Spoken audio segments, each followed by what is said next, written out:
sagot. Pasukin natin Malacanang! Mabuhay ang isla ng Mindanao! Mabuhay ang Luzon! May buhay pa kayang Luzon? Mabuhay! Napakabuhay! Ang bansa! Kung tayo'y nagkakaisa kasama ang isla ng Visayas!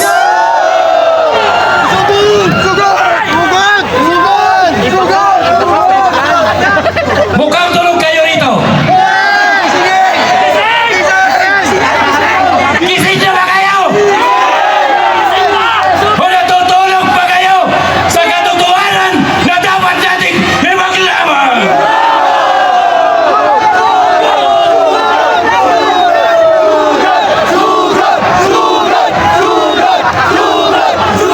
Inaamin ko, isa rin akong genuine na Ilocano. Inaamin ko na ako'y tubong lumalaban sa pagbabago ng sistema ng gobyerno. Pero mukhang hindi pa kayo handa, mga kapatid.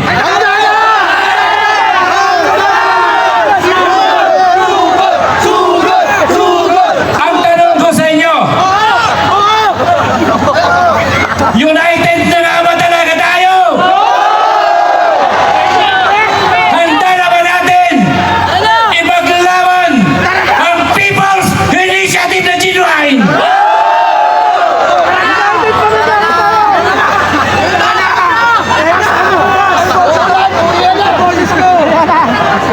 Pag-usapan natin kung paano natin gibain ang mga itinago nilang maleta. Are you ready?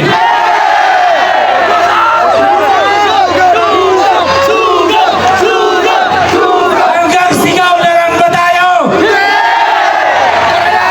O gusto natin talagang mabago ang takbo ng bansang ito?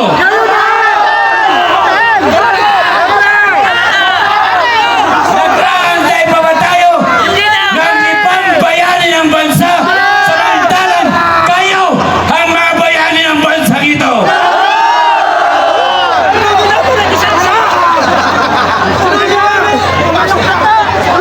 Mahal na kababayan, hindi pa ba tayo pagod sumisigaw? Ayaw ba natin tapusin ang paghihirap ng bawat Pilipino?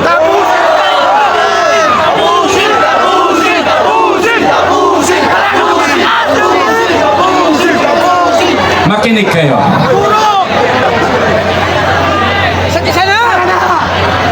Do we want to troubleshoot the problem of this country? Do we want to stop now and let us start a brand new solution? Pinag-uusapan natin lagi ang problema ng ating bansa. But finally, when Professor Ray Valeros declared that we should start talking the solution of every problem of this country. But how? How are we going to start? Are we just keep talking and talking and talking without nonsense? Or we want to start the solution? But first, we must troubleshoot the problem that goes by these crocodiles in this country.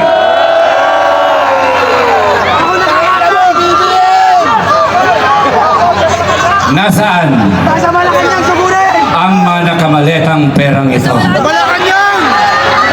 Gusto nyo ba na pabalikin natin ang pera yan sa ating mamamayan?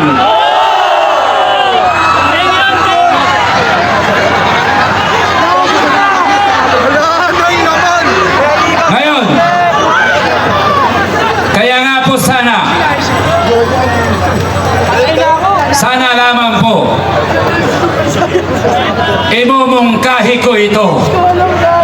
Handa ba kayong sumuporta? Are you ready? Bakit? Makinig kayo maigi. Bakit hindi natin pasiyasat sa mga bangkong nag-release ng pera kung ano ang mga serial numbers ng mga perang ito at ibalik sa treasury ng mga Pilipino? Do you believe me? Kailangan natin malaman ang mga serial numbers ng mga perang ito mula sa Central Bank, mula sa Land Bank, mula sa mga bangkong nag-release ng perang ito. At sino man ang may hawak ng mga serial numbers ito ay dapat makulong kung hindi niya ibalik ang pera yan sa bangko ng mga tao. Payag ba kayo? I hope that after this indignation, there should be a concrete resolution. We are not against the government. Because the government is you, not them.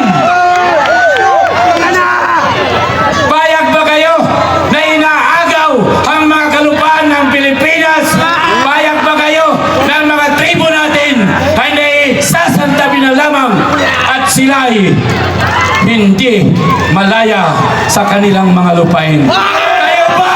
Malaya pa ba kayo sa sarili niyong bansa? Hindi na. What did the Constitution says? The Philippines is a democratic and republican state. Sovereignty resides in the people, and all government authority emanates from every Filipino people.